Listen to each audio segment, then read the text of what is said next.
Welcome back to the Create Me Free podcast, where we explore how health and circumstance impact creativity, along with the various adaptations we do make or can make in order to create anyway, in spite of those challenges, and within the bodies and minds that we actually have. I am Kathryn Versillo, and I thought that I would use today to just tell you a little bit about myself and my story. This is episode 7 of the podcast, so we've had 6 episodes so far. I have primarily been working through my creative health cartography workbook with you. In this, I introduced the framework that I've developed over years of working about how health impacts creativity in generally 6 areas. The first area is creative process, meaning how you work, how you create. And that's what I was going through in the first 6 episodes. If you are listening on Apple Podcasts or Spotify, you may notice that there are not 6 episodes. That is because some of them are paid. All episodes are available to paid subscribers over on Substack, createmefree.substack.com. And then some of them are available for free to the public. This is one of those. So I just decided before moving to the next chapter in the book where I talk about creative medium and how health and circumstance impact medium, I thought that I would just tell you a little bit more about me, how I came to this work, and just get to know me a little bit better. I have certainly shared some stuff about myself in the earlier episodes. Part of what I'm doing is working through the workbook myself in real time, which means sharing my creative process with you. And I love doing that, but I realize that I have not really just told you my story. So I don't have a specific plan for how I'm going to do that. I'm just going to kind of talk to you. If you end up having questions or curiosities, feel free to message me. You can leave a comment on the Substack where this episode is located, or send me an email, kathryn.versillo@gmail.com. I'm happy to answer questions and share conversation with people. Hi, I'm Kathryn. I am 46 years old, and I'm originally from Tucson, Arizona. I moved to San Francisco in 2006 because I love it here, because my creative heart thrives here. It's also a really hard place to live in terms of finances. It's a mixed bag, but I love it. I continue to love it after 20 years. And I think it's shaped a lot of who I am creatively. So let's go back a little bit in time. Like I said, I was born in Tucson, Arizona. I am the oldest of 3. My brother's 4 years younger than me. My sister is 6 years younger than me. They are my best friends in the whole world. If I could change any one thing about my life, I would have us all living in the same city. That would be my dream. Unfortunately, we all like very, very different lifestyles, which is not conducive to living in the same city. My sister is in West Virginia. My brother is currently in Los Angeles. And we are Italian on my dad's side. We've been in America for many generations, but I think if there's ever a place where we might all end up in the same place, it could be if we all move to Italy together in the future someday. For now, we FaceTime and connect when we can and try to see each other once a year. So let's see. Do I want to go chronologically? I don't know how much I want to say about my childhood at this point. I feel like, when I was younger, I talked about it a lot and how it shaped me. And now I'm many years past that and so much else has shaped me. So my parents stayed together, were married, didn't have the most connected relationship. My mom both of my parents are really creative. My mom worked a more steady job at the post office and did real estate, while my dad was a woodworker and a creative and often a stay-at-home dad. They were both home a lot in the sense that my mom worked nights, so she was often home during the day when we were home. They have a lot of flaws and a lot of wonderful things about them. My father passed when I was 42, so 3.5 years ago. And my mom still lives in Tucson. And growing up, I was born in 1980, definitely identify as a Gen X kid, even though I'm right on the cusp of the end of that. I identify with a lot of the things that relate to coming from that generation. And yeah, I was just an independent kid. I dealt with a lot of stuff on my own. I had some rough teenage years, and for a variety of reasons, I dropped out of school my senior year of high school. So I had always excelled at school. Those of you who are of a certain age, you might know about the gifted and talented education program. I was in that. I was a spelling bee winner. There was ways that I really did well within the school system when I was younger. As I got older into high school, my emotional and mental health made it really challenging to focus on school. And also, many, many years later, I would come to realize that my brain didn't necessarily work in a way that was the same as what school needed. So I have always been able to like get an A, but deep, it's hard to explain. I could perform, but I didn't thrive, and I would shut down at times as a result of that. So I dropped out of high school. I tried to go to college a few different times off and on in those first few years. I got my GED and tried to do that. I tried working. I did a variety of different jobs.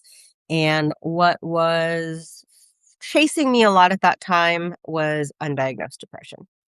I had been dealing with it for a long time. It would catch up to me. I would try to outrun it. I've shared a lot of this story in my book, Crochet Saved My Life, which I wrote in 2012. And we'll get to that in a sec. But I was dealing with a lot of stuff that I now recognize as undiagnosed depression. There was also all kinds of other stuff going on. There was trauma, and there was neurodivergent stuff, and stuff that sometimes I've needed to label and sometimes I haven't. And all I can say is that it was very difficult for me at many times. And I also tried really hard to find what worked for me and thrive. And that meant a lot of flailing, but a lot of amazing experiences. And let's see. So when I was 23, I became a foster mom. There's a whole story behind that, but essentially I had been working with kids in the foster care system, and I, through a variety of things, decided to become a foster mom. I was a foster mom for a couple of years, and then really reckoned with the fact that I was too young and too inexperienced in my own self-understanding to be able to really parent anyone. So I made the very difficult decision to move on from that. Difficult because I had one child living with me who I loved very, very much. I'm happy to say that I think she is thriving now. Perhaps thanks a little tiny bit to me, perhaps not at all. Who knows? But I am very happy for her, proud for her. Proud of her, I should say. So I was just trying. I was trying to find a channel for my passion, and I was trying to figure out how to exist in the world the way that I was. I was super hard on myself. I was always really hard on myself. The first time I really had successful therapy, we probably spent a year with me just learning how to recognize that I was being hard on myself for not being a certain way, for being not enough or too much or whatever, all the things. And we can blame that on society, or there's many reasons we end up that way, and some of that honestly is just being in your 20s. Or that was a hard time figuring out what I wanted to be when I grew up, which I am now grown up, and sometimes I know what I am or want to be, and sometimes I don't, but I'm much more comfortable with myself now. But I kept trying to do, and being a foster mom was pretty close to the culmination of that in terms of reaching some kind of level of burnout where I couldn't move faster than I was moving. I couldn't outrun myself. I had to stop and deal with myself. I didn't quite do that right away. So after I was done being a foster mom, I decided to move to San Francisco. I made myself the excuse of coming here for law school. I applied to the only school at the time that had January admissions. I got in and I moved here. I spent about a little over a semester in law school and totally burned out on that because that is definitely not what I was supposed to be doing with my life. It's one of those things that I probably could have done and done well on the surface, except that emotionally, mentally, and my health couldn't actually do that. And somewhere in me, I knew that that wasn't the work that I wanted to be doing. I wanted to be a writer. I didn't know exactly what that meant, and it's meant many different things over the years. I do remember a little bit before moving to San Francisco. I Before I applied to law school, I wasn't sure what I was doing, and I entered a poetry contest in a zine, and I won $100. And $100 is whatever, although coming from a zine, now that I think about it, was actually a lot of money in 2000, whatever that was. And what it did, though, was validate that it would be possible to make a living doing creative work that I cared about. That isn't how it has always worked out. I haven't always cared. So I started doing keyword writing, content writing early on in the earliest days of blogging and SEO being the kind of content people were writing. I started doing that because I wanted someone to pay me to write something. And I did some variation on that for a lot of years. And there's been times where my creativity was completely stifled because I was doing that kind of work all day long. And there's been times where I can't tell you how many times I burned out on the exact work I was doing. And some of that, again, is that I wasn't doing the right work for myself. Some of it is that I wasn't doing it in a way that was sustainable for my brain and my body and my health. Some of it is, just life, I guess. And so and not knowing myself. It was not being embodied and not knowing myself, so that I would push myself until I crashed. I would crash and then I would quit. I quit a lot of things and quit a lot of jobs, a lot of paid gigs. But in any case, I moved to San Francisco in 2006. I did that little bit of law school while on the side I was also doing the keyword writing. And then I transitioned into full-time freelance writing before the gig economy had the name as the gig economy. I did a lot of blogging originally for tech companies. I did, I don't know, cell phone reviews and DSL news, and I don't even know. I don't even remember. And then I did all kinds of other writing as things emerged. And when I was in my late 20s, one of those burnout times happened, and it was the worst of them all. I still hadn't been to therapy, still had undiagnosed depression. It had been years and years and years. I was 28-ish, and I completely crashed. It was a debilitating, life-threatening period of depression where I could barely function. I I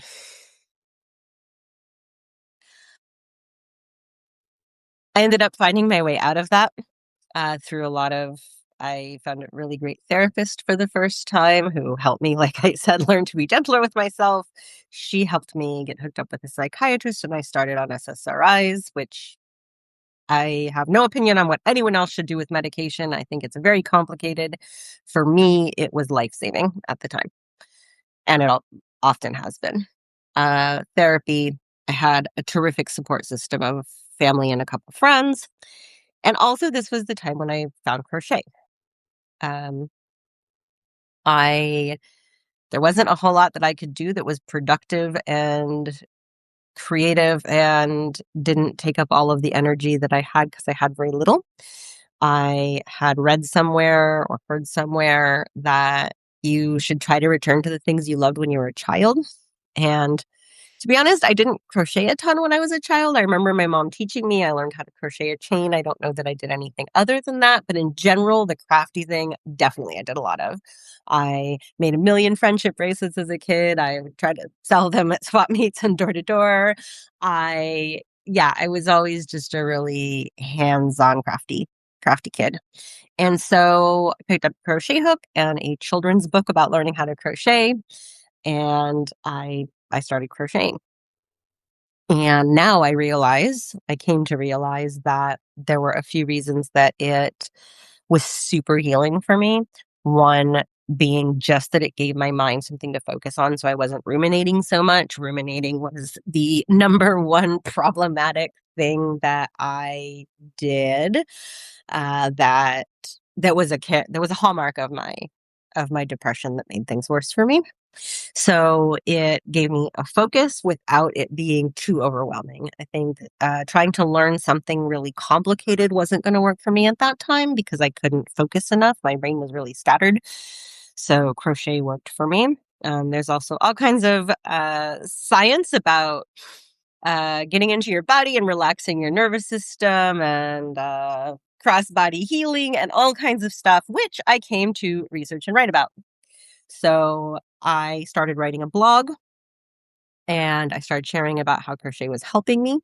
And I started hearing from other people, it was helping them. And then I just became super interested in like, why is it helping? How is it helping? And I wrote my book, Crochet Saved My Life, that I self-published in 2012. I went back and forth on how I wanted to publish that.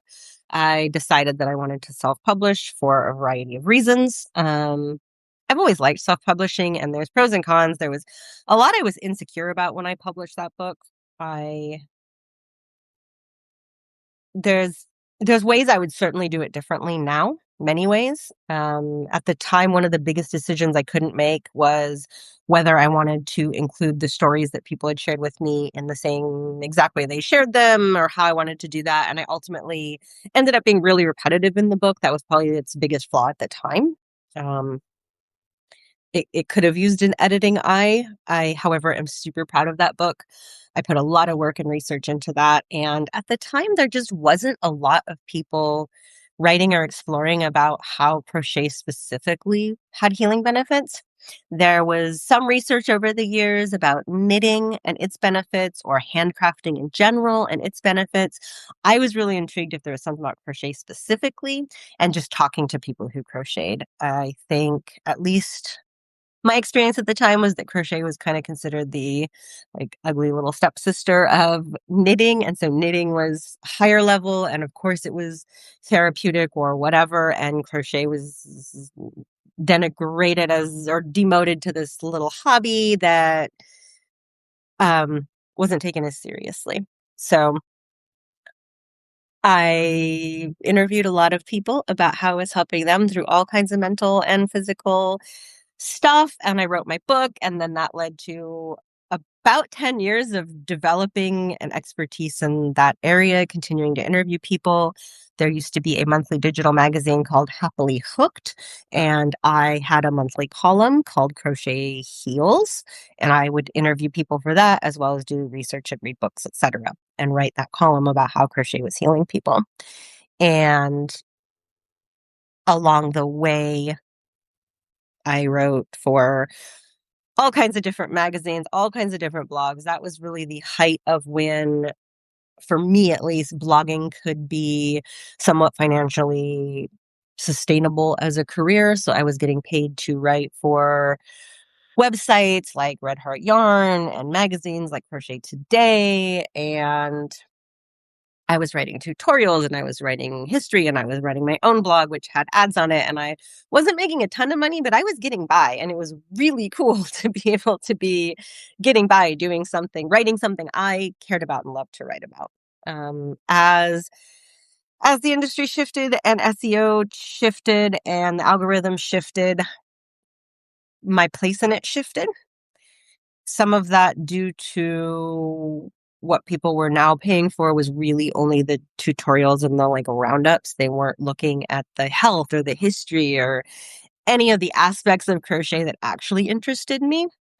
So through a variety of things, that kind of faded a little bit. But in the meantime, between now and then, so many people have done research, academic research, scientific research into the health benefits of crochet and knitting, yarn crafting, embroidery, all kinds of stuff. It's been super cool for me to just kind of be on the edges of that, seeing what's developing, learning from other people, seeing where I contributed.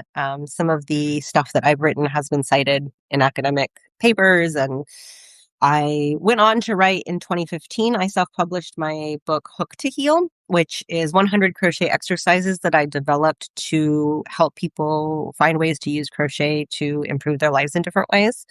So there's like a chapter on letting go. How can you use crochet to release, let go of things? Facing fears. How can you use crochet to face a fear of scarcity, for example? I came up with exercises and I published them. And again, there was this, I love that book. It is one of my favorite books that I personally still use to this day. I am hoping to actually do a second edition of both of those books, Crochet Saved My Life and Hook to Heal, at some point, with updated ideas and research. However, that book, it was a crochet book and it had no images in it because I'm a wordy person. I've learned to be visual over the years, but I'm a words person. And for me, it was about the journaling and the exercising, and the crochet was the channel by which I learned, but it wasn't, um, I never cared about patterns or the finished product, really, honestly. And so I got a lot of criticism in the craft world for creating a hundred something page book that didn't include any images of yarn. So it was hard for me at the time to stick to what I knew was what I needed to be doing, knowing that it wasn't the way that was going to make the most money and it wasn't going to get the most success. But I firmly believe that it is my job to do the work that is most true and authentic to me as a creative person, to put that out into the world, and that it will find the people it's meant to find. I don't always find it easy to believe that. Of course, most of us want external validation and financial compensation for the things that we're doing.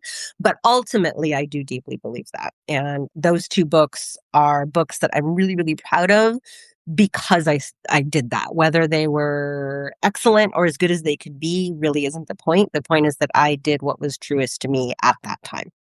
And it did find at least some of the people that it was meant to find, connected with amazing people doing amazing things. And one of those people was a woman who I interviewed for Crochet Saved My Life, Marinke. And then a few years later, she died by suicide, and it impacted me deeply. And I decided to start a crochet project. She had been crocheting mandalas, designing patterns for mandalas on her own blog, which at the time was called A Creative Being.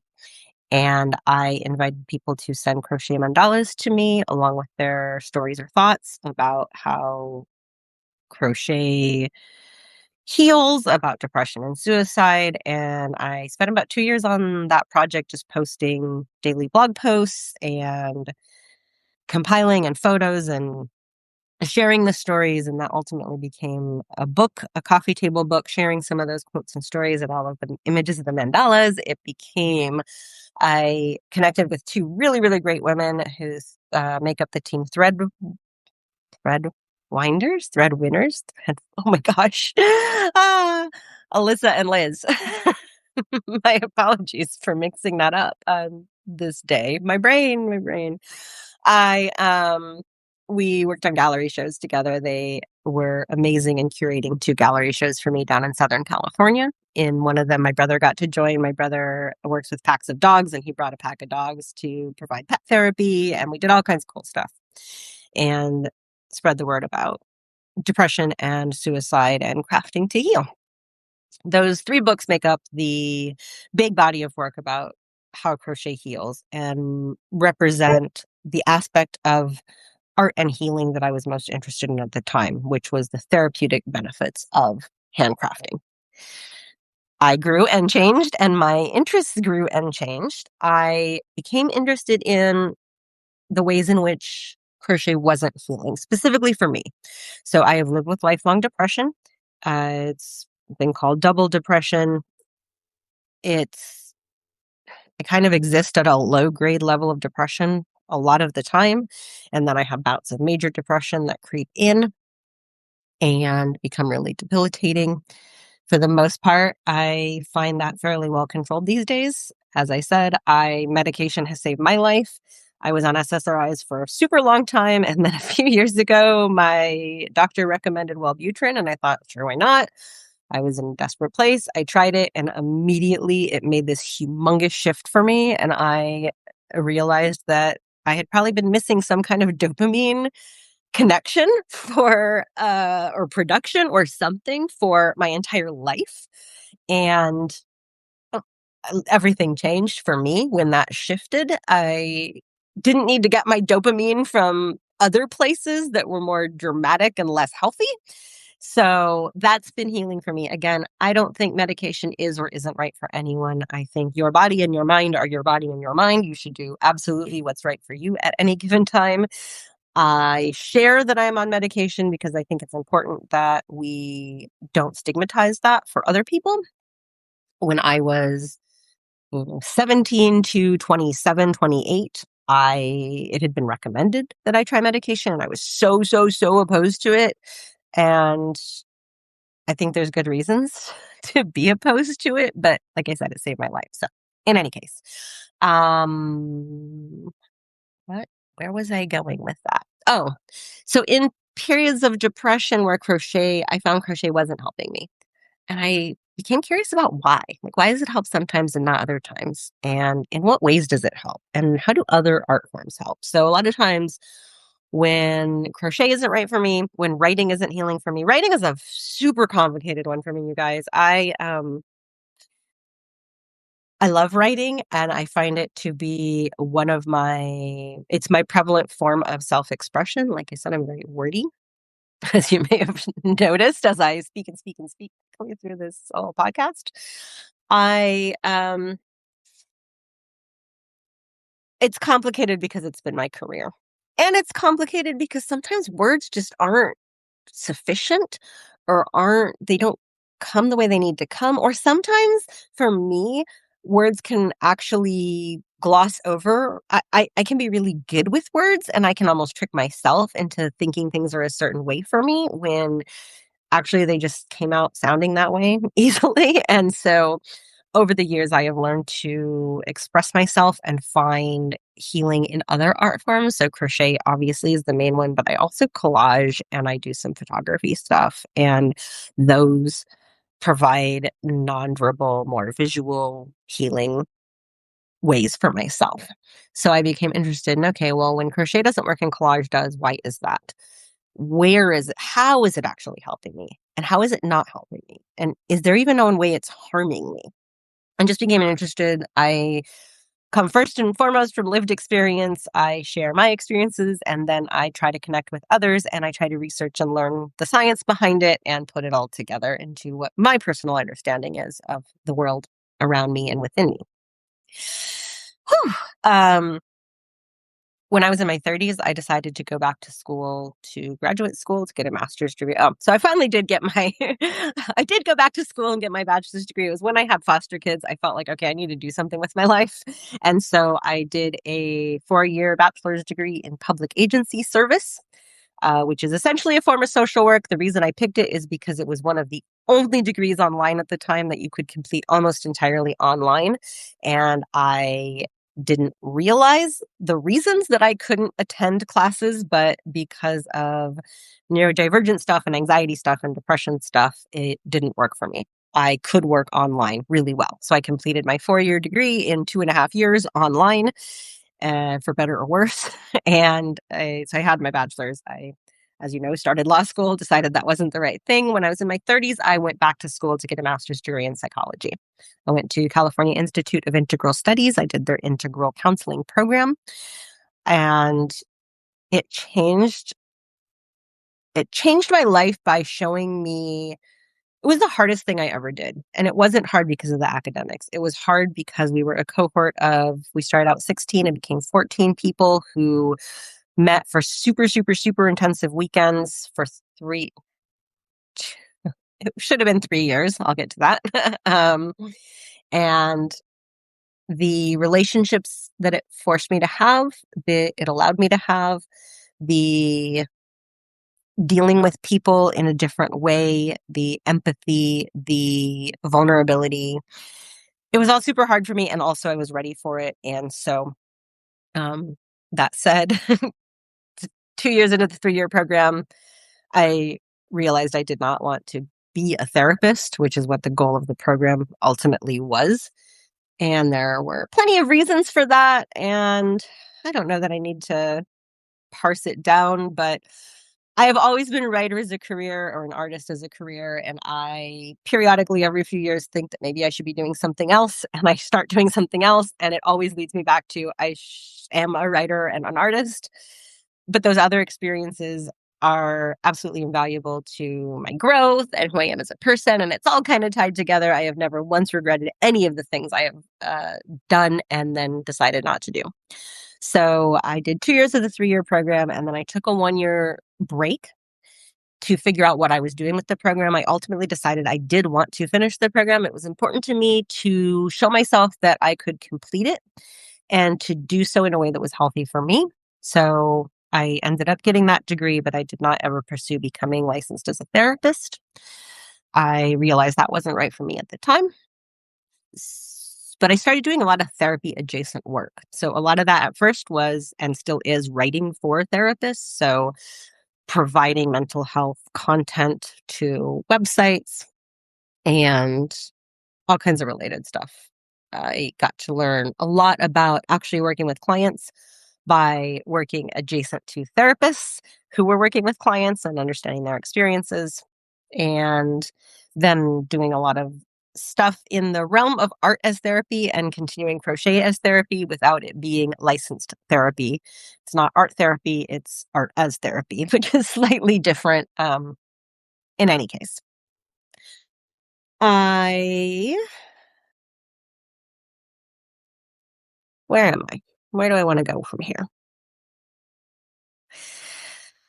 Yeah, I don't know. I kept writing. Sometimes I flailed, and sometimes I knew what I was doing, and sometimes I was healthy, and sometimes I wasn't healthy. And I got more and more comfortable with myself and who I am. I came to greater understandings of who I am and what I need, and that there's nothing wrong with me because I can't hold a typical 9-to-5 job, and that I work really well on my own, and that I've supported myself mostly in this very expensive city doing creative things and taking on other things at the same time in order to support myself. As the years have gone on, I've just gotten a lot more embodied in my body. I continue to be very much a head and words person, but I have worked really hard to learn to be in my body, understand my nervous system, know what's going on with my responses to things, improve my relationships through different forms of communication, and just become gentler and gentler with myself. We are all so hard on ourselves, especially women, I think. Although maybe that's not true. Maybe it's everybody. We're often hard on ourselves. And it's unfortunate because there's absolutely nothing wrong with the way that we are. The way we are is the way we are. Humans are not meant to be one way. And it's unfortunate that we're constantly trying to fit ourselves into a certain way, whether that's a certain kind of career or a certain way of progressing through life or a certain way of learning. So a lot of what I do these days is help artists and other creative people. And I think we're all creative people, even though not everyone identifies that way. I work with people to identify the strengths in where you are now and what you need and where you want to be, what's not working for you, what the stories are that you are telling yourself that are making you feel bad about not being a certain way, and ultimately finding what is actually true for you and living that truth so that you can live a healthy, creative life. That is a lot of the work that I do, and it's the work that I do on myself. And that is how it came to be the work that I do with other people. And that looks like a lot of different things, but over time it has coalesced into what I'm doing now, which is primarily creative health cartography. And what that is over many, many, many years, I started, like I said, I expanded from crochet as therapy to craft as therapy to art as therapy to when is it not therapeutic and when is it harming? Why is it not helping? I became very interested in the broader picture of how art or creativity are impacted by our health and our circumstance. Became interested in the history. I wrote a book called The Artist's Mind, which looks at some of the famous artists throughout history who were known to have mental health issues and how that impacted their creativity. And what's interesting is it's never the same way for everybody. There's some ways that are common that people can relate to. So the most common one that I always use because it's true for me is in really bad depression, you often just don't create. And you don't create because you don't want to get out of bed, because you have major fatigue and you can't get out of bed, because you find it all hopeless and pointless. That's one example. However, that is such an oversimplification of how health impacts creativity. It impacts creativity in so many ways, and they aren't necessarily bad or debilitating even. Sometimes it's just a change. Sometimes it's a shift. Sometimes it's like good. It feels good for you, and that's okay too. There's not a right way to do things. It's just figuring out what's working for you and not working for you, right? So I interviewed a lot of people. I did a lot of research.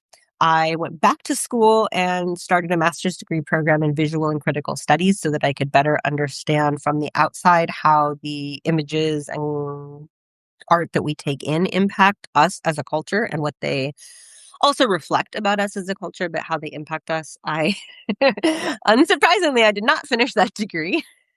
I had a friend last year ask me, "You went to such and such school, right?" And I said, "Yeah." And they said, "Did you graduate from that one?" And it made me laugh like crazy because, like I said, I have no issue starting things and not finishing them if it's not the right thing for me.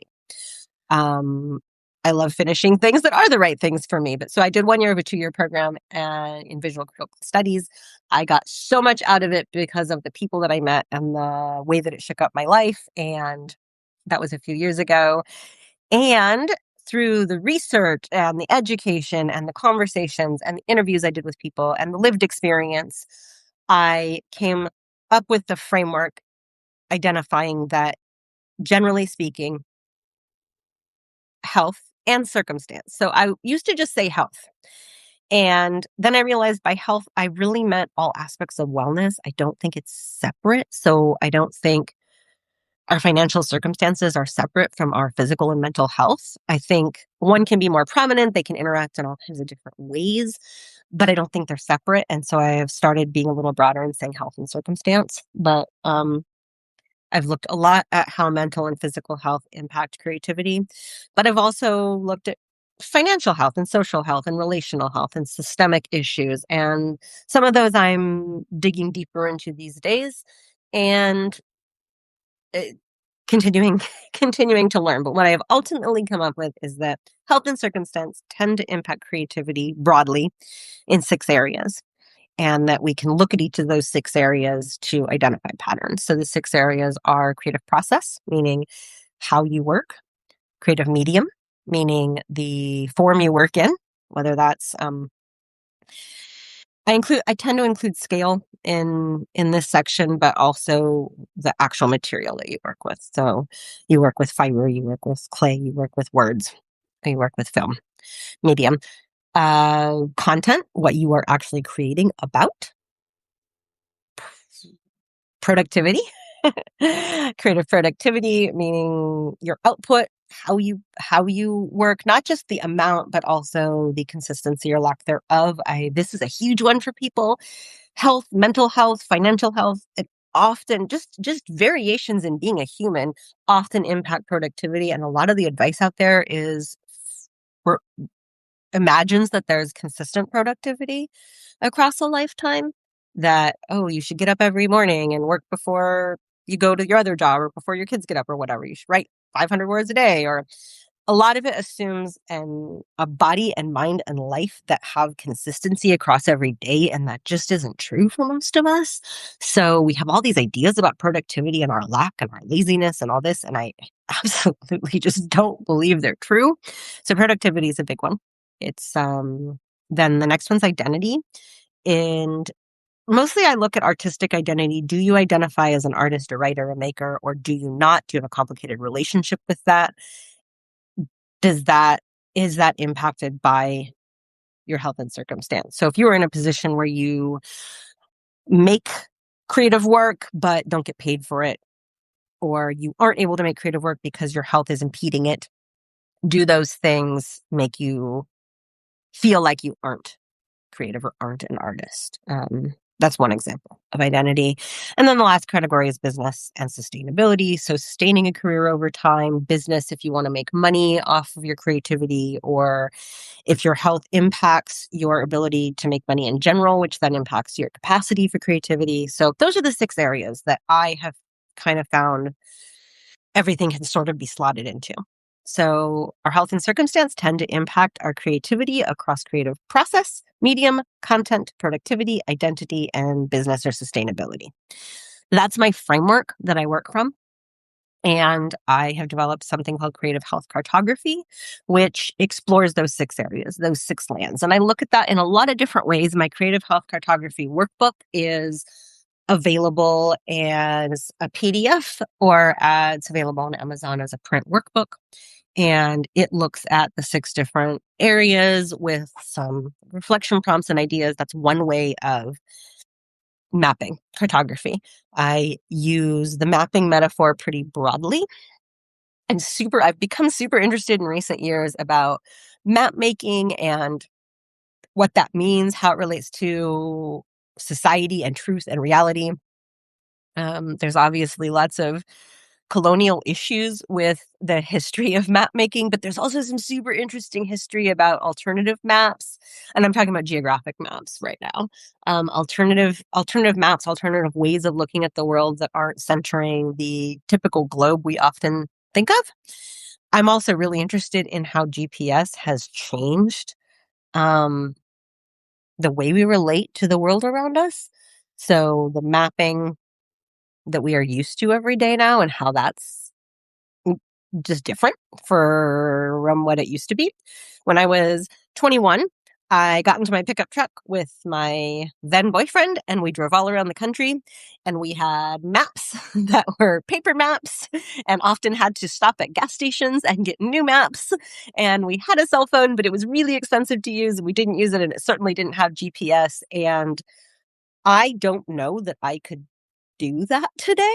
I mean, obviously I could, but I wouldn't be comfortable with it the way that I was then. So things have shifted in society and in my understanding of my place in the world. And I say that geographically, but then that also obviously is metaphorical. I have also learned a lot about other kinds of map making, maps as art, map making as there's like soul mapping. There's all kinds of psychological ways of map making. It's a framework that just super interests me, that I'm still learning a lot about. So what I have developed is I use a collage-based and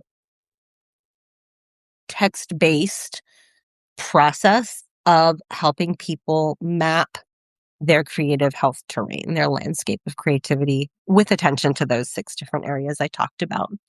So I have a 5-session mapping process that I work on with people. We spend the first 2 sessions, which are about an hour each, usually on Zoom, but I offer alternatives, about an hour each, where we talk about your health and your creativity. And everyone is different. Sometimes people are really verbal and are able to just articulate exactly what they want to articulate to me, and we just talk. Sometimes that doesn't work for people, so I ask questions. Or sometimes we just tell stories that don't seem to be about those actual topics. Or we'll do some embodiment exercises, different things, even visual. If I'm able to work with the person in person, we do a lot of visual mapping. So I'll explain that in a minute. But essentially, the first 2 sessions are me and you go over your health and creativity in some sort of way.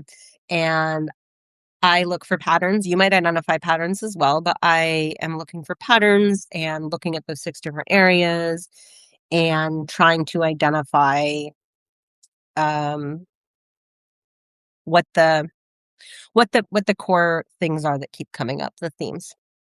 Then I go away and I produce a map for you based on my interpretation. Now, I believe that you are the expert on you. You have the answers to what is right for you. My job as cartographer is simply to show you my landscape, my map, my vision of what you are telling me. And then you are absolutely welcome to say, no, that is absolutely not right. But hopefully it gives us a starting point. Within those first 2 sessions, we essentially are figuring out where you are, where you want to be, and what's in between those 2 things. So if this is a map, you are here. And you are here is your current feelings and state of being and existence around your health and creativity, terms broadly used. Where do you want to be? What does it look like if things are excellent and ideal? You may not know where you want to be, and that is absolutely okay. It's very common. I often don't know where I want to be. I think so when I talk about neurodivergence for myself, this is a term that's come up in recent years, and it's used by people in different ways. And sometimes I hesitate to use it because we have different understandings of it, and I don't want to cause people to misinterpret what I'm saying. So, put more bluntly, neurodivergence is often mostly considered autism and more recently ADHD, as people are increasingly doing self-diagnosis or late diagnosis of ADHD and being on the spectrum. Neurodivergence often is considered those things. And those are the primary visible forms of neurodivergence. On a broader scale, neurodivergence is considered kind of interruptions to the linear thinking brain, and that can be caused by a lot of different things. Depression, deep depression. So I have periods of time in my life that I literally just don't remember. And I don't mean childhood. I mean like yes, there's a traumatic childhood. There's trauma in my childhood, and there's times that I don't remember as a result. That is different from what I'm talking about, which is during periods of depression as recently as my late 30s, I literally just seem to not be able to make memories or retain them. And as a result, I can look back and have almost no memory of times that I was doing plenty of things. I have photos and I have markers and I have books I've written, and I can point to things that I've done, but I don't actually hold the memories of them. Depression did that to me. So depression changed my brain. It altered my brain. It altered my ability to think. Some people call it brain fog. I get brain fog in depression. I get brain fog in other health situations. So I deal with, aging stuff, perimenopausal possibly stuff. So sometimes I don't want to say that I identify as neurodivergent because I think that it's complicated. It's complicated, right? Because there's, it can in a way discredit the people who are living in a certain kind of neurodivergent experience that isn't mine. But at the same time, what's true for me is that my brain has been altered by depression, and I don't think necessarily linearly. So there are different neurotypes. I think what is considered the neurotypical brain often thinks linearly. It thinks, I'm here, I want to be there, I need to do these steps to get there. And I often don't think that way. So in terms of how my brain is neurodivergent, I see a lot of different things, and then I see patterns, and they make sense to me, and then they don't make sense to me, and then I see a vision of them, and then I'm able to put them in a place. And ultimately there's a map there, and it makes sense to me, but it can be really hard to articulate, and it doesn't look like from here to there. Definitely my life path does not look like from here to there, which I love that I'm explaining my whole chronology to you, because looking back in retrospect, I can make the narrative seem linear. Definitely does not feel that way in the living forward of my life. So I say all that to say that when I talk about mapping, it sounds very linear, but it actually is very intuitive, not necessarily linear. So we look at where you are, where you want to be. Where you want to be might not be words that you can articulate. It might be, but it might not be. And there are a lot of visual exercises and embodiment exercises and other sensory things that we do to think about where you might want to be, how you might want to feel, what life maybe wants to look like. And then we look at, how do you get from here to there? What's in between here and there? And so when you think about looking at a map, a geographic map, what's in between where you are and where you want to be? Is there mountains? Is there a canyon? Is there rivers? There's things in between. What's in between where you are with your health and creativity and where you want to be?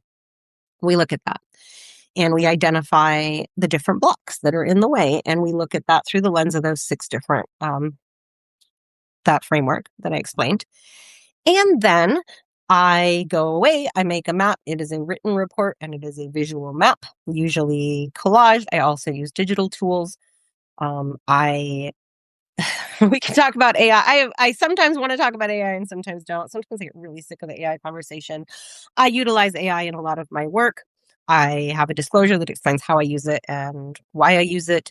I know it's not right for everybody. And if you don't want your work to interact with AI, I utilize different tools that don't use it. So you may receive a digital map, you may receive a hand map, you may receive just a written report. It kind of depends on how we're working together and what's right for you and for both of us. So I come back to you. We've had 2 sessions. I come back to you with the map, and our next 3 sessions are navigating the map. So we orient to the map first, and you tell me, yes, it's true that I'm here and I want to be there, and these are the blocks, or no, it's not true, or this feels right, or that resonates, or I want to dig deeper here. And then we navigate and we figure out, okay, well, what's working, what's not working, what options are there, what paths are there. We come up with creative solutions and ideas, and hopefully you go away at the end of 5 sessions with a celebration of who you are and where you are, because even if it feels terrible, you're here and it's awesome and you're doing just fine. But also where you want to be and how you might make choices and changes that get you there, or how you might honor what's true for you to get you there. And that's my mapping. That's what creative health cartography is. It's the 5-session mapping process in which I do that with you one-on-one. That's the main service that I offer, that I have been developing over. It's one of those things that, like, my entire career and research led to this work, but I didn't know that. I didn't know that's where it was going. I didn't understand. I couldn't have seen that at the time because the framework didn't exist until I did all the work and made it exist. And now it exists and it makes sense to me. And I hope it is useful to the people I work with. And I would love to work with you if that interests you. I also do one-on-one sessions, usually for someone who's done nothing. So you've worked with me for 5 sessions and you want to keep working with me in hour-long sessions for however long, weekly, monthly, however I offer that. I will occasionally offer those one-on-one sessions to people who haven't done mapping. It's a little more complex, but if you have a specific issue related to health and circumstance that you want to discuss, I can accommodate that with individual sessions without mapping. So that's kind of the gist of what I do one-on-one. The other thing I do is workshops. So I told you that I went back to school to get a master's degree in visual and critical studies, which I chose ultimately not to get a master's degree in. Um, but my first year, I met my collaborator, Badri Valian, through the program, and we just connected creatively in such an amazing way. She's an amazing, inspiring person. We began working together. We started collaborating creatively. We have a lot in common and also a lot that complements each other. We have very, very different strengths. So we started working together on a project that began as In My Fluffy Pajamas. It became In My Feathered Pajamas. It has had multiple iterations. It is essentially a form, it's small workshops. It's a small workshop format that works with immigrants and others around issues of displacement and belonging. And there's many, many other aspects to that, and there's been many, many iterations, but the gist is that I developed workshop skills in large part through the creative work that I did with her. I owe that to her. I had done other workshop work in the past, particularly while I was in grad school for psychology, but that really honed my skills in how I want to work creatively with people in workshops. And I have now developed my own workshops, and also I'm collaborating with another amazing collaborator. We've started collaborating recently, Heidi. We are developing workshops together for mapping creative blocks and helping people through that. So it's a variation of what I am already doing. I have some other things in the works that are also workshops that essentially take the mapping idea and put it into a workshop in collage format. I am working on a new book project that's in the early stages about this framework. I am doing a project where I'm interviewing a whole bunch of artists anew. There's a lot in the works. That's kind of where I'm at right now, but everything has kind of come together around this specific framework. Because I'm passionate. I'm passionate about it. I'm super nerdy and I love to read and research. I'm also super relational and I just love to interview people and not interview in the sense of I sit and ask you questions and you answer them, although sometimes that's part of it, but really just I want to hear your story. I want to hear what's true for you. I want to absorb and be curious. And that's that and research and telling my own story all kind of come together into the work that I do. So that is a bit about who I am and how I ended up where I am today. Is there anything else that I should share with you? What else can I tell you about me? I don't know. What would you want to know? I have 2 dogs. They're 2 large dogs that are rescues from Korea. They're my best friends other than my siblings. I live with my partner who is absolutely amazing and supportive. Relationships, romantic relationships were a central challenge for me for a lot of years of my life. I was constantly in them, and there's all kinds of things related to that and how my depression and self-understanding played into those relationships. And I lived alone for a super, super long time. And when my partner and I decided to move in together, I was not sure that was going to work. And it has been a few years now, and it really works. And I'm really happy to be where I am in my life, really grateful. So we live in San Francisco. We live in Bernal Heights. For a long time, I lived on Fillmore. Before that, when I first moved here, I lived in North Beach. My very, very best friend moved with me at that time and still lives here. I don't know what else to say, but I would welcome your questions. I would love to do like a Q&A where you send me your questions and I go ahead and answer them in a different episode. So that's where we're at. So this is a free episode of the Create Me Free podcast. It is on Substack at createmefree.substack.com. It is also on Spotify and Apple Podcasts. And I think it goes to YouTube, although I'm still figuring out the tech of how things move from Substack to other places. So I'm not 100% sure on that.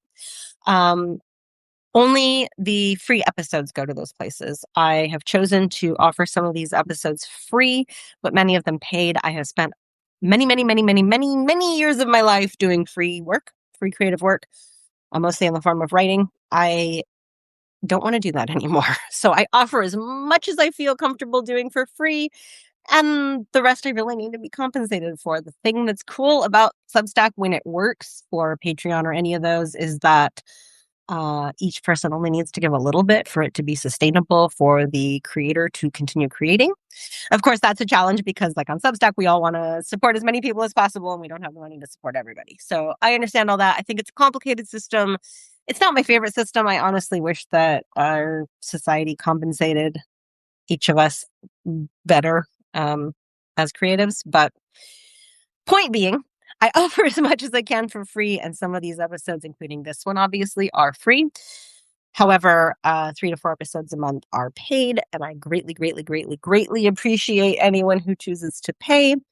I offer some perks for people who do pay for my Substack. In addition to the paid episodes, you also get a couple of paid articles that are more in depth and unique from the free articles that I write on Substack.